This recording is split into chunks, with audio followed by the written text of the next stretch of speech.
The ASUS G703 is a thick gaming laptop with some very powerful hardware inside. But just how hot does it get, and is there any throttling? In this video, I'll perform some detailed thermal testing and find out how overclocking and undervolting can help improve performance and temperatures.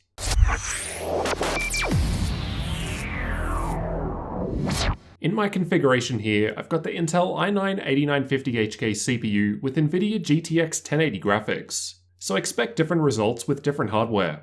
The i7-8750H, for instance, may be cooler, especially as you can't overclock it. Thermal testing was completed with an ambient room temperature of 25 degrees Celsius, so expect different temperatures in different environments. Keep in mind that there are heat pipes shared between processor and graphics, so a change in one component may affect the other.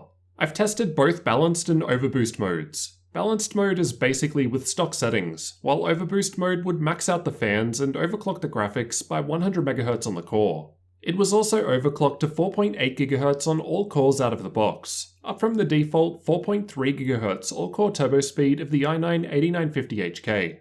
Starting at the bottom of the graph, at idle the temperatures were fairly warm, although the fan was almost silent. The gaming tests were done with Watch Dogs 2, as I find it to use a good combination of CPU and GPU. Going from balanced to overboost mode, we can see a 6-degree improvement on both the processor and graphics, as this boosts the fan speed. With the power limit of the CPU boosted from the stock 45 watts and undervolted by -0.1 volts, we were seeing much hotter temperatures, mainly on the CPU, but we'll see how performance improved in terms of clock speed in the next graph. The stress tests were done by running ASUS and the Heaven benchmark at the same time in order to attempt to fully utilize both the processor and graphics.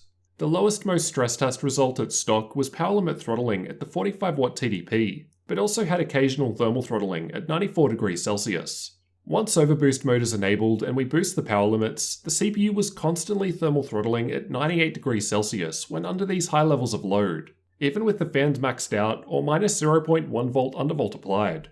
At the top of the graph, I've added the Thermaltake Massive 20 cooling pad, which didn't really help with temperatures.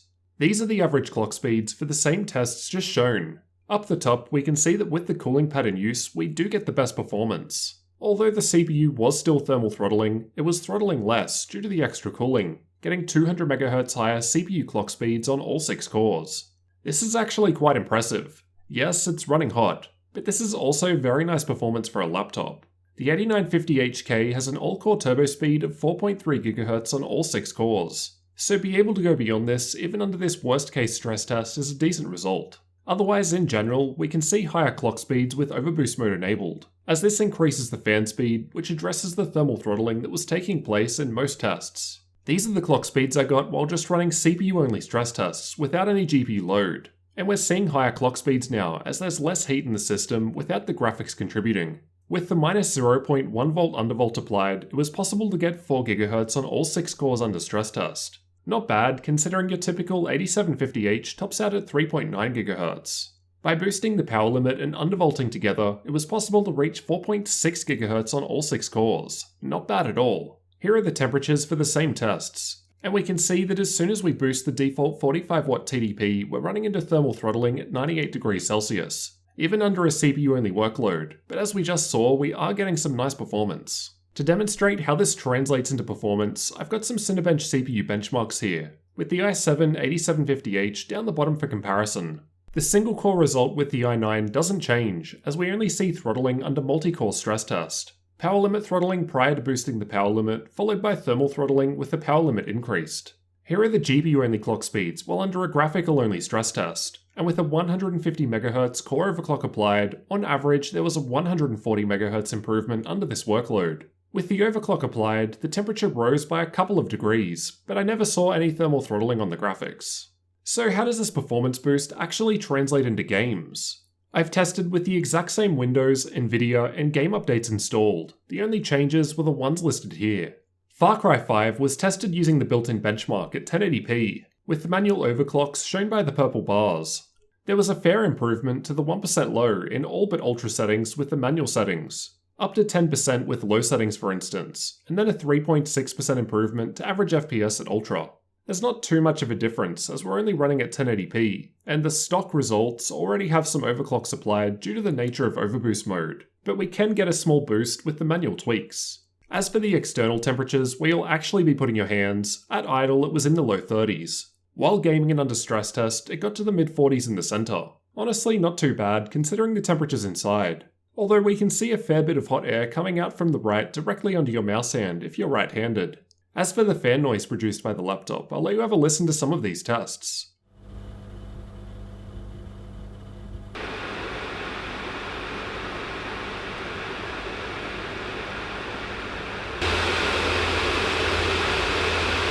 At idle, it was fairly quiet, but still audible. While gaming and under stress test with balanced mode, it was about the same as most other gaming laptops I've tested, and then with overboost mode enabled, it was very loud. Overall, the G703 is a large and loud machine, which will run hot if you boost the power limit of the i9 CPU. However, as we've seen, this does offer us some fairly nice performance.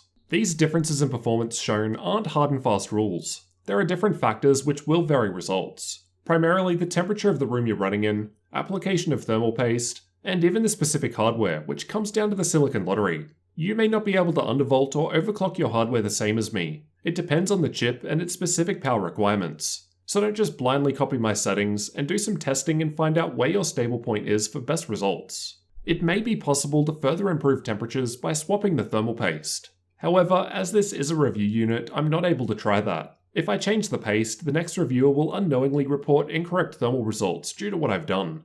In any case, undervolting and raising the fan speed is much easier for anyone to do, and as we've seen, it did improve performance in this laptop.